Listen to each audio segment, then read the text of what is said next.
Bon matin. On est le 8 octobre 2025.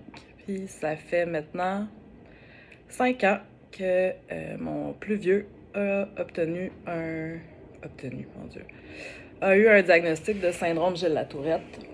Fait que 5 ans qu'on navigue avec ce diagnostic-là, puis tous les symptômes ou les comportements qui viennent avec le diagnostic. J'ai essayé de comprendre vraiment souvent tout ce que comprend cette condition-là, parce qu'on peut pas parler de maladie, puis c'est souvent ça que je lui dis. Tu sais, il est pas malade, c'est vraiment une condition. Son cerveau qui fonctionne pas comme celui des autres. Mais malheureusement, il y a vraiment pas beaucoup d'informations sur le syndrome Gilles-Latourette, puis même de données, de statistiques. Fait que ça fait en sorte que les parents d'enfants qui ont ce diagnostic-là sont beaucoup laissés à eux-mêmes. Puis tu sais, je suis chanceuse parce que on est suivi par le CLSC. Mon fils a accès à une pédopsychiatre extraordinaire. Il y a eu un suivi en psychoéducation. On a une travailleuse sociale qui nous aide aussi dans nos interventions familiales. Mais ça demeure quand même qu'on navigue dans du flou parce que le syndrome Gilles-Latourette est un peu mal compris en général dans la société. On a l'impression, il y a le stéréotype des tics ou de ceux qui sacrent. Mais à part ça, on comprend pas. Puis en fait, les tics, c'est genre, je te dirais que c'est peut-être 5% de ce qui complique son fonctionnement social, tu sais. Son fonctionnement de tous les jours, son quotidien. Ça dépend des jours, en fait, parce que, bon, les tics sont pas présents nécessairement à tous les jours, sont pas de la même intensité non plus. Mais tu sais, le plus difficile, c'est vraiment plus les comportements associés, parce que ça vient avec une multitude d'autres diagnostics qui accompagnent le Tourette. Ils sont différents, chaque enfant est différent, ou chaque personne qui a un syndrome de la Tourette est différente. Donc, ça crée beaucoup d'incompréhension de la part de l'entourage, mais aussi de la famille, de la fratrie. Puis, j'en suis venue au point où est-ce que, tu sais, j'ai besoin de réponses, j'ai besoin de comprendre, puis j'ai lu tellement de livres, consulté tellement d'articles, regardé des formations pour savoir comment intervenir avec mon fils, puis c'est souvent pas adapté à sa réalité, à son fonctionnement à lui. Puis tu sais, aujourd'hui, il a 14 ans, il est dans une école pour troubles de comportement.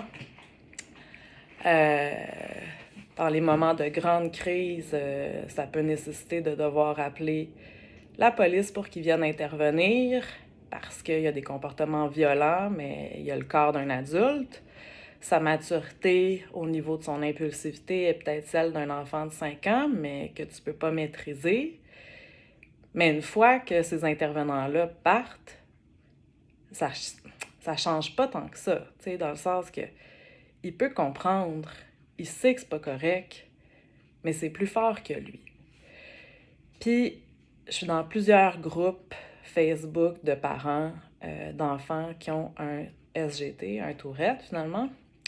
Puis, tu sais, je peux pas m'empêcher d'observer, on vit tous une réalité vraiment similaire, des comportements devant lesquels on se sent impuissant, une opposition qui ressemble à un trouble d'opposition avec provocation. Par contre, quand tu commences à lire là-dessus, on comprend que l'intention derrière le geste de l'enfant, c'est pas la même intention qu'un enfant qui a un top puis qui veut provoquer pour te faire réagir. C'est souvent associé à une anxiété face au comportement demandé ou une surcharge émotionnelle, surcharge sensorielle, ce qui amène une explosion pour quelque chose qui, de l'extérieur, pour des gens neurotypiques, on va dire, c'est c'est pas raisonnable, c'est pas rationnel comme réaction, c'est vraiment too much, tu sais. Mais c'est ça, quand tu observes qu'il y a plusieurs familles qui vivent cette réalité-là puis qui se sentent complètement démunies face à ça, moi, ça m'interpelle pas juste parce que je le vis au quotidien, mais aussi parce que je me dis, on est vraiment plusieurs à avoir besoin de réponses, puis aussi d'adaptation de la part des environnements dans lesquels nos enfants évoluent. Fait que c'est un peu pour ça que j'en suis rendue au point où est-ce que j'ai envie de rencontrer des gens, des experts, des personnes qui ont un syndrome Gilles-Latourette, qui sont maintenant adultes, qui ont vécu des parcours de vie différents, pour essayer de comprendre, mais surtout pour sensibiliser, pour qu'on ait davantage de services qui sont spécifiques aux personnes qui ont un syndrome Gilles-Latourette, parce que actuellement, même dans le milieu scolaire, ils n'ont pas une cote qui est spécifique à eux. T'sais, mon fils, par exemple, sa cote, c'est... En tout cas, ça revient à dire qu'il y a un trouble de santé mentale, puis des troubles de comportement. Mais c'est pas tout à fait ça. Parce que le Tourette, c'est un trouble neurodéveloppemental. Donc, ça fait un peu partie de la même catégorie que le TDAH, que le trouble du spectre de l'autisme, dans le sens que ce sont des personnes neurodivergentes. Donc, leur cerveau ne fonctionne pas de la même manière que le cerveau des personnes neurotypiques. Fait que ça, c'est déjà un point à comprendre. Mais malheureusement, ça fait en sorte, ce type de cote-là, qui va recevoir des services qui sont plutôt réservés aux jeunes qui ont justement un trouble d'opposition avec provocation. Par contre, les interventions de ce type-là ne fonctionnent pas pour ces enfants-là. Je le sais, je l'ai essayé à de multiples reprises, j'ai essayé différentes manières d'intervenir avec lui. Puis, c'est vraiment nécessaire qu'on comprenne davantage qu'est-ce qui se passe, pourquoi ils agissent de cette manière-là, pour qu'on puisse leur offrir des environnements qui sont adaptés, des interventions qui sont adaptées, puis surtout qu'ils se sentent compris, puis acceptés aussi, pas toujours marginalisés. Tu sais, je vais faire un peu une histoire courte de notre parcours à nous. Puis je pense que notre parcours ressemble à celui de plusieurs familles. Puis comme je l'ai mentionné, on a la chance d'avoir des services. Puis malgré tout, c'est extrêmement difficile. Tu sais, mon fils a toujours été un enfant difficile. Même bébé, il faisait des grosses crises de colère. Il pleurait beaucoup. C'était ce qu'on appelait un bébé aux besoins intenses. Bon, parfait. Donc, on a apporté les soins adaptés à ce type de bébé-là. C'est-à-dire, l'allaitement vraiment à la demande. Bon, il était souvent emmailloté, je l'ai porté énormément. Bon. Puis, il s'est développé vers 2 ans, il a commencé à parler. Tout s'est fait un peu plus tard, tu sais. Puis à la garderie, ils ont eu de la difficulté aussi, donc on travaillait chacun à temps partiel, son papa et moi, pour pouvoir être présents parce qu'avant, je pense 3 ans, finalement, il est resté à la maison parce que les services de garde ne réussissaient pas à le garder. Il faisait trop de crises, trop de pleurs. Bref, c'est ça. Il répondait pas aux attentes qu'on avait envers un bébé de moins de 3 ans. Puis c'est correct, tu sais, je comprends.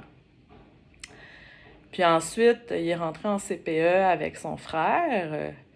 Puis, c'est sûr que les éducatrices observaient des différences. Puis là, on me parlait de TSA. Puis, il faisait pas de jeu de rôle, des trucs comme ça. Puis, il aimait pas les transitions, les changements. C'était source de vraiment beaucoup d'opposition de sa part. Mais, tu sais, en fait, c'était lié à son anxiété. Il aimait pas le changement. Puis c'était vrai aussi dans le quotidien, tu sais, son besoin de routine était vraiment intense. Il me répétait la routine de sa journée à tous les jours, le matin en se levant, pour être certain de ce qui allait se passer. Ce qui faisait en sorte que quand on sortait ou quand on faisait une activité, il fallait que je l'informe d'avance de la manière dont ça allait se passer. Fait que c'est sûr que ça exigeait de moi d'être extrêmement organisée et de prévenir les crises pour pas qu'elles arrivent, finalement, quand on allait dans d'autres endroits. Puis malgré tout, tu sais, sincèrement, c'est souvent arrivé que dans des endroits publics, tu sais, par exemple au marché Jean Talon, je vais m'en souvenir toute ma vie, ou sur des coins de rue, tu sais, ils finissent par faire une crise de bacon épouvantable, puis là, t'as plein de monde qui te regarde, puis tu te sens donc inadéquate avec... là, j'étais rendue avec 2 autres enfants. Puis, tu sais, je me souviens de m'être fait la promesse que j'allais pas le comparer aux autres. Puis pour ça, fallait que moi, j'arrête de me comparer aussi. Fait que ça m'a aidé, tu sais, j'ai vraiment beaucoup évolué là-dedans. J'ai arrêté de me préoccuper du jugement des autres par rapport à moi, le plus possible, là, j'y arrive pas toujours. Mais c'était surtout pour lui donner confiance en lui, malgré le fait que j'étais déjà consciente à 4-5 ans que mon garçon serait jamais normal, entre guillemets. J'aime pas utiliser ce mot-là, mais dans le sens qu'il serait différent. Tout le monde va me dire, oui, mais tout le monde est différent. Oui, mais il y a des différences qui paraissent plus, tu sais. Puis, je pense qu'il avait 7 ans quand il a commencé à parler de vouloir mourir, dans des grosses crises, là, tu sais.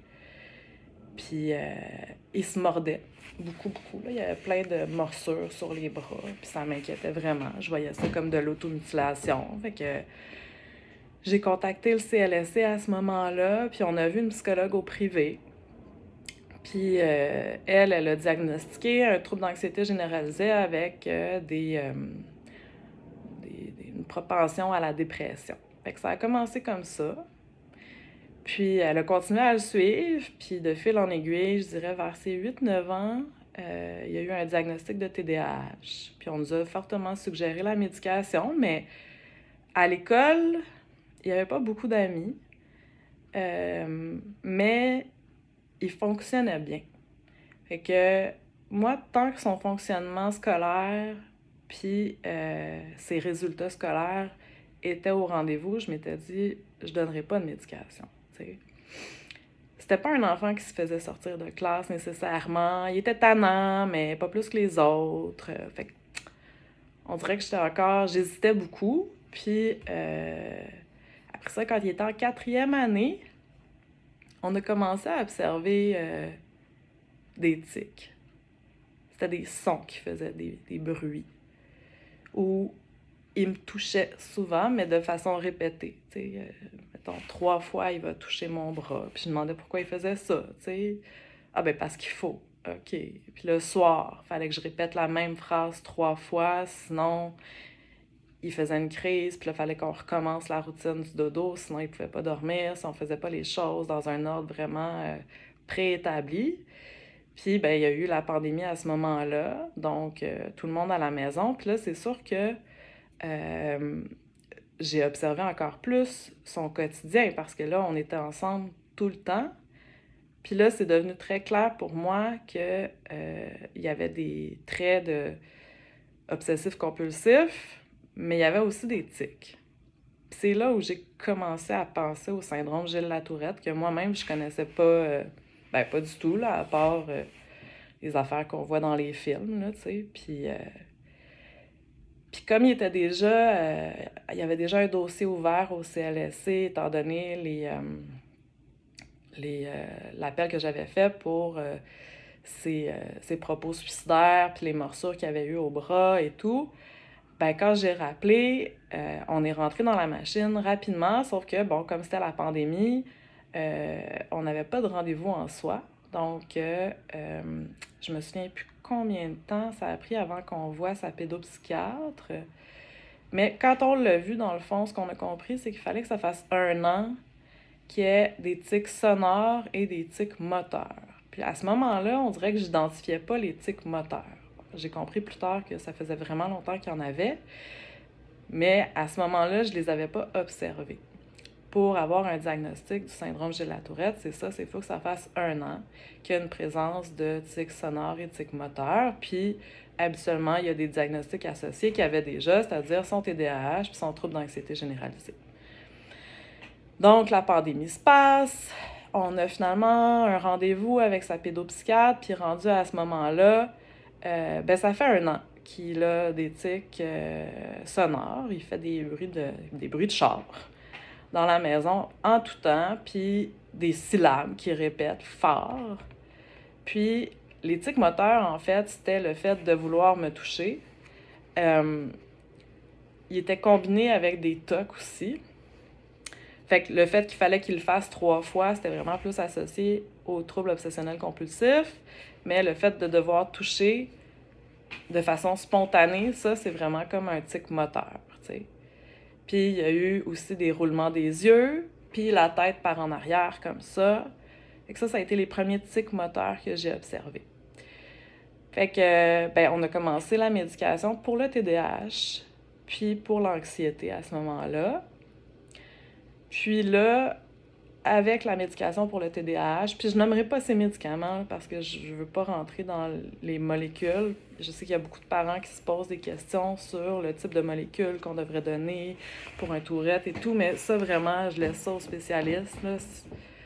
Ça pourrait faire l'objet d'un autre épisode parce que il y a vraiment beaucoup de choses à dire là-dessus aussi, là. Notre parcours dans notre parcours au niveau du choix des médicaments a été nébuleux et houleux aussi parce que chacun engendre des effets. Puis c'était à ça que j'en venais, c'est que son médicament pour le TDAH a fortement augmenté les tics. Mais là, les spécialistes nous disent, non, ça augmente pas les tics. C'est peut-être circonstanciel parce que là, c'était le début de sa 5e année. OK. Mais à chaque fois qu'il le prend, c'est arrivé même une fois qu'il y a une crise de tics qui a duré plus de 2 heures, où est-ce qu'il y avait des tics moteurs incontrôlables, là, puis c'était de la détresse épouvantable. Puis moi, j'ai décidé que non, c'est fini, là, ce médicament-là. Je veux dire, même si les études ne démontrent pas d'effet sur la prévalence ou l'intensité des tics, moi, c'est ça que j'observe pareil, tu sais. Fait que on l'arrête, puis les tics reviennent à un niveau, somme toute, normal, ou en tout cas plus comme avant. Fait que... Mais là, ces difficultés de concentration sont vraiment intenses à l'école, puis aussi ces comportements provocateurs ou qui sont perçus comme provocateurs augmentent beaucoup. Donc, il y a des conflits à l'école. Puis ces relations sociales sont vraiment difficiles parce que il n'y a pas la même compréhension du non-verbal, il ne comprend pas les doubles sens. Donc, ça fait en sorte qu'il a souvent l'impression qu'on se moque de lui. Tu sais, des expressions comme « Ah, t'es donc bien con », tu sais, pour lui, c'est genre « Ah, mais il me trouve vraiment cave ». Puis je suis comme « Non, c'est une manière de parler, Renaud », tu sais.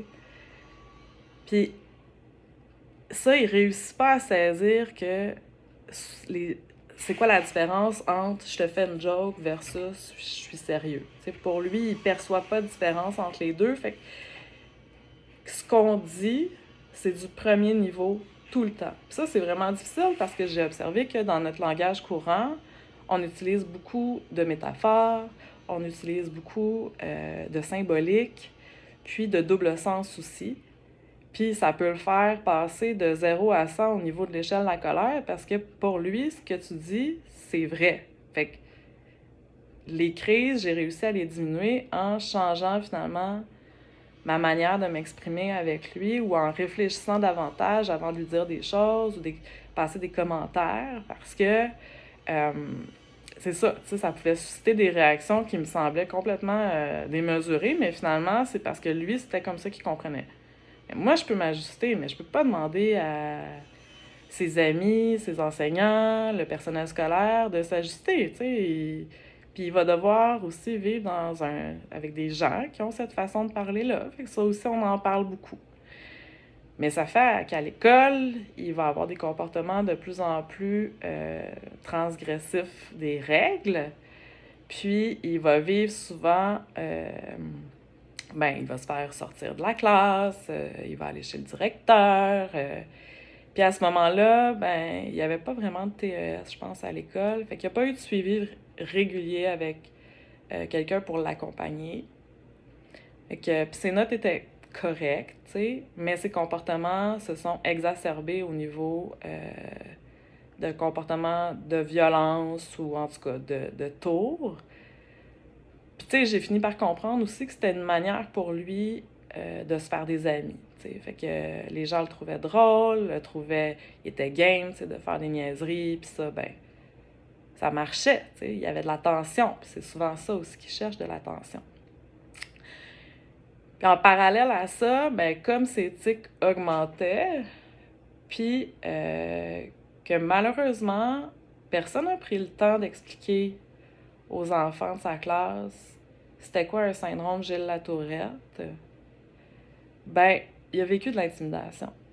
Parce qu'il y en a qui trouvaient qu'il était bizarre, puis qu'il faisait des bruits bizarres ou des gestes bizarres, tu sais, puis il a commencé à se faire écœurer. Puis en plus, ben, socialement, il était pas super adéquat, fait que c'était comme une cible parfaite. Puis il pogne à toutes les jokes un peu méchantes ou les commentaires à double sens. Fait que, tu sais, puis ça aussi, je pense, ça lui a beaucoup nui. Puis comme il était étiqueté, genre, l'enfant tannant, ben, c'était souvent lui qui était pris en défaut. Fait que bref, tout ça pour dire que quand est venu le temps de choisir une école secondaire, ben, j'étais super inquiète parce que, étant donné toute l'intimidation qu'il avait vécue, ben, il voulait pas aller dans une école secondaire avec les gens de son primaire. Fait que ça nous fermait une école où est-ce que la plupart allaient, c'était clair. Puis je comprenais, vraiment. Puis en même temps, il fait beaucoup d'anxiété sociale. Fait que là, je cherchais une petite école. Puis la direction avait rempli un rapport pour la CSSDM pour faire une recommandation pour des classes soutien émotionnel. Fait que là, on se ramassait dans une école de troubles de comportement. Puis quand je suis allée visiter l'école, tu sais, je me disais, OK, mon garçon, c'est genre un enfant ultra hypersensible, avec des réactions qui ressemblent à celles d'un trouble de comportement, mais une sensibilité puis des intentions qui sont pas celles de ces enfants-là. Fait que je souhaitais vraiment qu'on lui donne une chance d'évoluer dans un milieu, somme toute, plus régulier, mais à plus petit, des classes réduites. Fait que j'ai fini par trouver une école privée où il a pu débuter. C'était des classes, c'est ça, ratio réduit. Il changeait pas de classe pour les différentes matières. Son casier était dans sa classe. Fait que, tu sais, pour moi, c'était comme l'environnement idéal. Mais c'est à ce moment-là qu'il a commencé à développer de la coprolalie. Fait que la coprolalie, ça sont les mots vulgaires. Fait que là, ça s'est ajouté aux tics qu'il y avait, puis je dirais aussi que la fréquence des tics a énormément augmenté.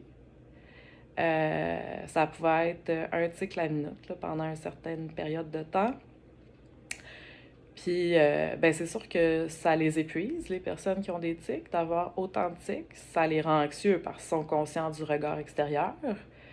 Ça les fâche parce qu'ils peuvent pas les contrôler. Fait que ça, c'est tout un cocktail, là, une genre de triade qui est propice à l'explosion. Puis, mets là-dedans l'adolescence, la puberté, puis sincèrement, le cocktail est vraiment un cocktail de bombe à retardement terrible.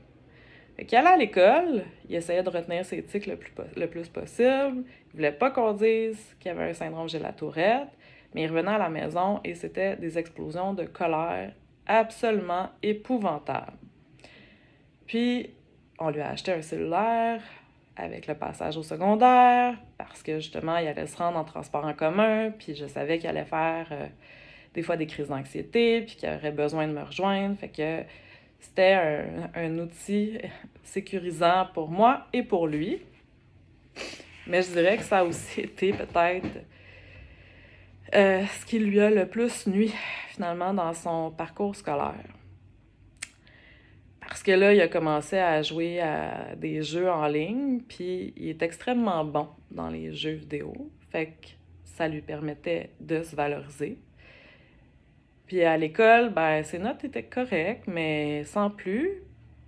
Puis, tu sais, après une journée passée à l'école, faire des devoirs, des leçons, il n'y arrivait pas. Puis, tu sais, je dois admettre que j'ai lâché prise parce que les explosions de colère étaient de plus en plus fréquentes. Puis j'ai deux autres enfants, deux autres garçons, qui ont chacun 2 ans de moins que lui. Fait qu'un 2 ans, l'autre 4 ans de moins que lui, qui, eux aussi, avaient besoin de ma présence, hein, parce qu'on est séparés, le papa et moi. Donc, je les avais un peu plus qu'une semaine sur deux. Fait que j'ai aussi certainement contribué au fait qu'il a passé plus de temps sur son écran. Puis il y avait des amis à l'école, puis c'était comme la première fois qu'il y avait beaucoup d'amis, puis là, il les appelait, il jouait en ligne, fait que j'étais comme contente de le voir avoir une vie sociale, même si dans le fond, il cachait son diagnostic, puis il camouflait ses tics aussi, puis que ça faisait que c'était ici qu'il y en avait vraiment, vraiment, vraiment beaucoup. Puis c'est sûr que quand tu vis avec une personne qui a des tics sonores qui sont de type des cris ou beaucoup de sacres ou des insultes, puis que tu as des enfants qui, à ce moment-là, j'en avais un de 8 ans puis l'autre de 10 ans, puis ils entendent leur frère sacrer ou m'insulter, puis que je leur explique, oui, mais c'est un tic qui fait pas exprès, mais c'est pas des beaux mots, on peut pas dire ça. Ça crée aussi une dynamique dans la maison où est-ce que la tension, elle augmente, parce que le bruit, c'est fatigant aussi. Euh, fait qu'il y avait beaucoup, beaucoup de conflits entre les frères. Puis mon fils a aussi arrêté de vouloir faire des activités à l'extérieur de la maison. C'était comme si le fait d'aller à l'école, là, ça, là, il sortait de la maison, il était en contact avec des gens, il retenait ses tics pendant ce temps-là. Le reste du temps, sacrément patience, je veux pas voir de monde, je veux être seul, je veux pas avoir à me forcer, dans le fond. Puis je le comprenais, tu sais, mais en même temps, ça faisait en sorte qu'il faisait moins de sport, euh, il faisait moins d'activités en général, puis tranquillement, tu sais, il perdait de l'intérêt pour plein de choses qui l'intéressaient avant, puis aussi de la motivation, tu sais. Fait que moi, je trouvais ça vraiment préoccupant, puis on en parlait aussi avec sa pédopsychiatre, puis il a commencé à avoir une psychoéducatrice, puis avec elle, c'est un peu le même affaire, tu sais, dans le sens qu'il se présente comme une version de lui-même qui est la plus parfaite qu'il peut être, mais il parle pas des vraies choses non plus parce qu'il a honte. Puis quand l'été est arrivé, ben là, oublie ça, il n'y a pas de camp de jour rendu à 13 ans. Fait qu'il voulait pas sortir, il voulait même plus aller à la piscine. Fait que là, on était pris avec un enfant à la maison qui refuse de voyager, qui refuse d'aller en camping. Fait que tu le forces à y aller, mais il rend ça tellement désagréable pour tout le monde autour que tu te dis, OK, oublie ça, là, on partira plus, là.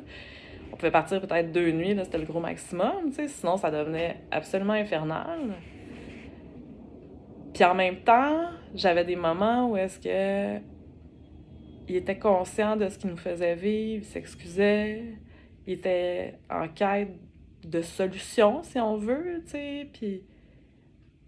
Mais en même temps, quand on lui offre de l'aide ou quand il voyait la psychoéducatrice, il s'investissait pas réellement. Puis là, ben, j'appréhendais le 14 ans, parce qu'à 14 ans, il a le droit de choisir les services qu'il reçoit, les médicaments qu'on lui donne. Euh, Puis ça, je lui en ai parlé souvent, parce que moi, je ne m'imaginais pas vivre avec lui s'il refusait de prendre ses médicaments. Fait que le secondaire 2 est arrivé, les tics ont encore augmenté, et puis là, il était plus capable de les camoufler. Donc, en classe, ça fatiguait les autres autour. Mais l'école a été super, ils ont fait des interventions, ils ont expliqué qu'est-ce que c'était le syndrome Gilles-Latourette sans mentionner qu'on parlait de Renaud, même si tout le monde a compris, parce qu'il n'assumait toujours pas son diagnostic. Mais ça a été sa pire année scolaire ever, parce qu'il refusait constamment de s'investir dans ses études. En classe, il écoutait pas, il se faisait sortir, je recevais des courriels de comportement, des sanctions à toutes les semaines, voire des fois à tous les jours. Fait qu'on était vraiment sur une pente descendante. Puis au point où on a rencontré la direction en janvier, où est-ce qu'on a expliqué à Renaud qu'il devait signer un contrat pour changer son attitude en classe. T'sais, il était très défiant aussi avec certains enseignants. Et augmenter ses résultats, donc se présenter au tutorat qui était offert par l'école. Puis malgré ça, il n'a pas compris l'ultimatum, puis on en a reparlé souvent, puis j'ai essayé beaucoup d'étudier avec lui, mais là, rendu à 14 ans, C'était devenu de plus en plus difficile. Bref, il s'est fait renvoyer de son école secondaire et on en est aujourd'hui à l'envoyer dans une école pour troubles de comportement, dans laquelle il se sent bien. Hein, sont 12 élèves dans sa classe. Mais quand la prof m'a dit que sur les 12 élèves dans la classe de secondaire 2-3, il y en a 5 qui ont un syndrome Gilles-Latourette, ça aussi pour moi, c'est venu allumer, comment je dirais, valider un peu l'impression que j'ai, c'est qu'on ne sait pas quoi faire avec eux. Dans le système scolaire, ils sont pas outillés, les intervenants. Puis je dis pas que c'est de leur faute, là, vraiment pas. Mais c'est quand même ça le constat. T'es rendu dans une école de troubles de comportement que c'est pratiquement la moitié de tes élèves qui ont un syndrome Gilles-Latourette, et ça en fait beaucoup, tu sais. Fait que ça veut dire qu'à quelque part, on les a échappés, ces enfants-là, tu sais.